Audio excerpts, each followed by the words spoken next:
ఓం శ్రీ సాయి భగవతి జ్యోతిష్యాలయం నెంబర్ 1 వశీకరణ specialist Kerala tantric గురువు గారు పవన్ నంబూదిరి గారు కేరళ నుంచే నేరుగా పరిష్కారం లభించును. స్త్రీ పురుష వశీకరణం, ప్రేమించి మోసపోవడం, భార్యాభర్తల సమస్యలు, ఎటువంటి సమస్యలైనా సరే 24 గంటల్లో పరిష్కారం లభించును. గురువుగారి ఫోన్ నంబర్ 9043637512. ఓం సాయిరామ్. సమర్థ సద్గురు సాయినాథ్ మహారాజ్ కీ జై. సాయిబాబా భక్తులందరూ కూడా నమస్కారం అండి. సాయినాథుని ఆశీస్సులతో అందరూ కూడా సుఖంగా, సంతోషంగా, అష్టైశ్వర్య, ఆరోగ్య అభివృద్ధితో ఉండాలని మనస్ఫూర్తిగా కోరుకుంటూ ఈరోజు ఈ వీడియోని మొదలు పెడుతున్నాను. ఈరోజు వీడియో ఏంటంటే 2 శుభవార్తలతో నీ ఇంటి ముందు వేచి ఉన్నాను బిడ్డ, కాదనకుండా నీ సాయి తండ్రిని ఆహ్వానించు అని మన బాబాగారు అయితే ఈరోజు మనకి చాలా అద్భుతమైనటువంటి సందేశాన్ని అయితే అందించారండి. మరి మన బాబాగారు ఈరోజు మనకి ఎలాంటి సందేశం అందించాలి అనుకుంటున్నారో ఆయన మాటల ద్వారానే విందాము. ఆయన మాటలు వినే ముందుగా ఈ వీడియో కనుక నచ్చినట్లయితే లైక్ చేసి షేర్ చేయండి. మరిన్ని వీడియోస్ కోసం మన ఛానల్ని సబ్స్క్రైబ్ చేసుకుని మాకు కొంచెం సపోర్ట్ చేయండి. మరి మన బాబాగారి సందేశం ఏంటంటే, బిడ్డ, నువ్వు ఎన్నో రోజులుగా కళ్ళు కాయలు కాచే విధంగా ఎదురు చూస్తూ ఉన్నావు కదా. నువ్వు ఎదురు చూస్తూ ఉన్న శుభవార్తతో ఈరోజు నీ సాయి గుమ్మం ముందే వచ్చి నిల్చున్నాడమ్మా. కాబట్టి నేను చెప్పే మాటల్ని జాగ్రత్తగా ఆలకించు. నీ మనసుని ఏమాత్రం కూడా ఎక్కువగా ఆలోచించకుండా నీ మనసులో ఉన్నటువంటి చెడు ఆలోచనలన్నీ కూడా ఇప్పుడే ఈ క్షణమే బయటికి పంపించే విధంగా నేను ఎన్నో మంచి మాటలు చెప్పబోతున్నాను తల్లి. మరి ఎప్పుడు కూడా దిగాలుగా ఉంటున్నావు, అలాగే ఎప్పుడు కూడా నా మనసు బాధగా ఉంటుంది, ఏం చేయడంలో అర్థం కావడం లేదని పదే ఎక్కువగా దేని గురించి అయితే నువ్వు బాధపడుతున్నావో, అసలు ఆ సమస్యకు పరిష్కారం దొరకక సతమతమవుతున్నావో, ఆ సమస్యకి ఈరోజు ఒక మంచి పరిష్కారాన్ని నేను తెలియజేయబోతున్నాను తల్లి. అది ఏ విధంగా నువ్వు ఎక్కువగా ఆలోచించకుండా నీ మనసుని ప్రశాంతంగా ఉంచుకొని వీలైనంత వరకు నాపై ఎక్కువగా నమ్మకాన్ని ఉంచుకొని నీ పని నువ్వు శ్రద్ధగా చేసుకుంటూ వెళ్ళు. తర్వాత నీకు వచ్చేటటువంటి లాభమైన రోజులు, అంటే లాభంతో కూడినటువంటి బహుమానాన్ని నీ బాబా ఎలా ఇస్తాడనేది నువ్వు ఊహించిన విధంగా ఉంటుంది తల్లి. నువ్వు నాపై నమ్మకాన్ని అయితే ఉంచుకున్నావు తల్లి. నీకు ఇచ్చేటటువంటి బహుమానం అంత విలువైనదిగా ఉంటుంది.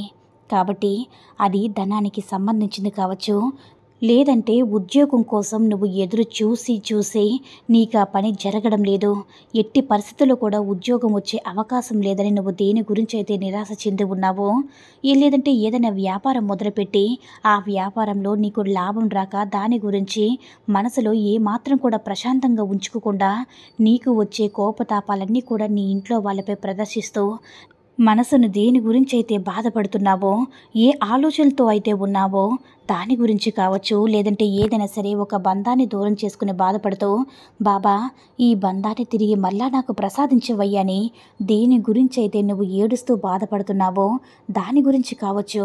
ఏదైనా కానీ మంచి శుభవార్తలైతే 2 శుభవార్తలమ్మా.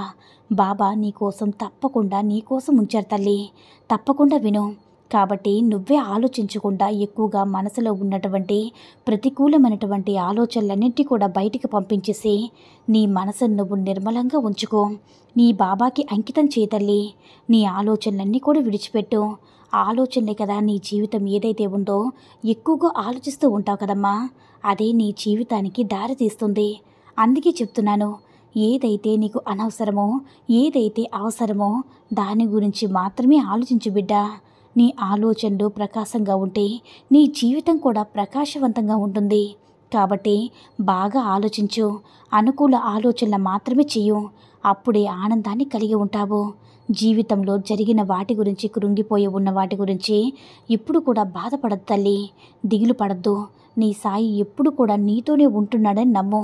అద్భుతమైనటువంటి ఒక మంచి దారి చూపించబోతున్నానమ్మా. కాబట్టి సందర్భాన్ని బట్టి నీ మనసు నీరసపడితే నమ్మకాన్ని విడిచిపెట్టుకోవద్దమ్మా.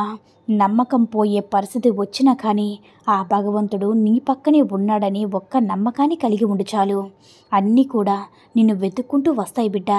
నీ దగ్గరికి వస్తే నీ ఆలోచనలు, నీ కోరిక నెరవేర్చాలనేదే కాలం కూడా నీకు కలిసొచ్చే విధంగా భగవంతుడు నిన్ను అనుగ్రహిస్తాడు. నువ్వు మంచి ఆలోచనలు చేసావంటే నీకంతా మంచి జరుగుతుందమ్మా. చెడు ఆలోచనలు చేస్తే చెడుగాక ఇంకేమొస్తుంది చెప్పు. కాబట్టి దుఃఖాన్ని కలిగించే ఆలోచనలు చేయవద్దు. అవన్నీ కూడా నీకు కర్మల వల్లే ఏదైనా జరుగుతుంది కాబట్టి వ్యతిరేక ఆలోచనలు అసలే చేయవద్దని చెప్తున్నాను కదా. మరి ఎందుకు చెప్తున్నానంటే ఆలోచనల వల్లే నీ అనారోగ్యం కూడా కారణమవుతుంది. కాబట్టి ఆరోగ్యమే మహాభాగ్యం. ఆరోగ్యంతో ఉంటే ఏదైనా సాధిస్తావు కాబట్టి తలుచుకొని ఎక్కువగా ఆలోచిస్తూ భయపడుతున్నావమ్మా. అన్నిటికీ కూడా భయమే కదా కారణం. కాబట్టి ఆ భయాన్ని కూడా ఈ రోజు నుంచే తరిమే బిడ్డ. నీ భవిష్యత్ అనేది తక్షణమే ఈరోజు ఏ విధంగా ఉంటుందో రేపు ఏ విధంగా ఉంటుందన్న భయంతోనే గడుపుతున్నావు. కాబట్టి నీ మనసులో ఉన్నటువంటి ఆ నెగిటివ్ ఆలోచనలన్నీ కూడా బయటికి పంపించే అని చెప్తున్నాను కదా. ఆ ఆలోచనలే లేకపోతే నువ్వు ప్రశాంతంగా ఉంటావు బిడ్డ. ఏది ఎప్పుడు ఏం జరగాలనేది కూడా అన్నీ నీ వెనకుండే నేనే నడిపిస్తాను.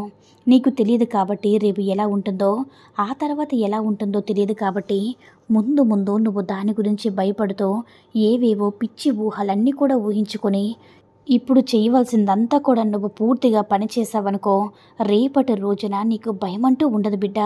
కాబట్టి ఆందోళనకరమైన ఆలోచనలకి దూరంగా ఉండు. ఈ క్షణం ఆ భగవంతుడు ఇచ్చిన అద్భుతమైన రోజుని గడుపు బిడ్డ. ఏం లేకపోయినా ఆ భగవంతుడి ఆశీర్వాదం నీకు ఎప్పుడు ఉంటుంది. భగవంతుడి యొక్క అనుగ్రహం నీకు ఉంటుంది కాబట్టి కన్నీటిని తుడుచుకో. ఒక ప్రయత్నించు. నీకు ఖాళీ దొరికినప్పుడల్లా సరే ఆ భగవంతుణ్ణి ఆశీర్వాదం అంటే కష్టమే కానీ దేనికైనా సరే నువ్వు తప్పకుండా విజయాన్ని పొందుతావు తల్లి. ప్రతి పని నీకు మంచిగా అవుతుంది. సంకల్పంతో ప్రయత్నిస్తే ఏ పనైనా సరే గెలుపొచ్చేలా చేస్తాను బిడ్డ. ఇప్పటి వరకు జరిగిన అన్నిటికీ కూడా సమాధానం ప్రతి ఒక్కరికి కూడా ఇప్పిస్తాను. కాబట్టి ఈ ప్రశ్న మరలా అడుగు చేయకుండా దిగులు పడకుండా నీ మనసుని ఎంత వీలైతే అంత ప్రశాంతంగా ఉంచుకో. నీ బాబాని నేను ఉన్నాను కదా. నీ గుమ్మం ముందే ఎప్పుడు కూడా కాపు కాస్తూ ఉన్నాను తల్లి. నీ ఇంటి ముందే నేను వాకిటి ముందే నిల్చున్నాను.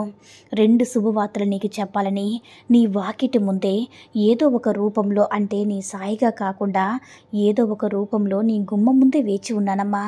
ఈ 2 శుభవార్తలతో నీ జీవితం అనేది సంతోషంగా ఆనందంగా మారబోతుంది. ఇక నీ జీవితం అనేది ఊహించనే ఉండదు. ఇంత మంచి శుభవార్తలు నేను వింటానని అనుకోలేదు బాబా అని నువ్వే నా ముందుకు వచ్చి చెప్తావు బిడ్డ. కాబట్టి నీ మనసు నిర్మలంగా ఉంచుకొని ప్రశాంతంగా ఉంటే కదా బిడ్డ నీ జీవితం అనేది సంతోషంగా ఉంటుంది. నేను ఏ శుభవార్త చెప్పినా సరే అది నీ చెవిన పడుతుంది. కాబట్టి గందరగోళంగా నీ మనసును ఉంచుకోకుండా నీ మనసు అనేది ప్రశాంతంగా ఉంచుకో. అప్పుడే నీకు నేను ఏం శుభవార్త చెప్తానో నీ చెవిన పడితే ఇంకా ఆనందంగా అనిపిస్తుంది బిడ్డ. ఇక నీ కన్నీటినంతా కూడా తుడుచుకొని నేను చెప్పే ఈ శుభవార్త కోసం ఎదురు చూస్తూ ఉండు అని నీ సాయి తండ్రి నీ నుంచి ఇక సెలవు తీసుకుంటున్నాడు అని మన బాబాగారు అయితే ఈరోజు మనకి చాలా అంటే చాలా అద్భుతమైనటువంటి ఆనందకరమైనటువంటి శుభకరమైనటువంటి సందేశాన్ని అయితే అందించారండి.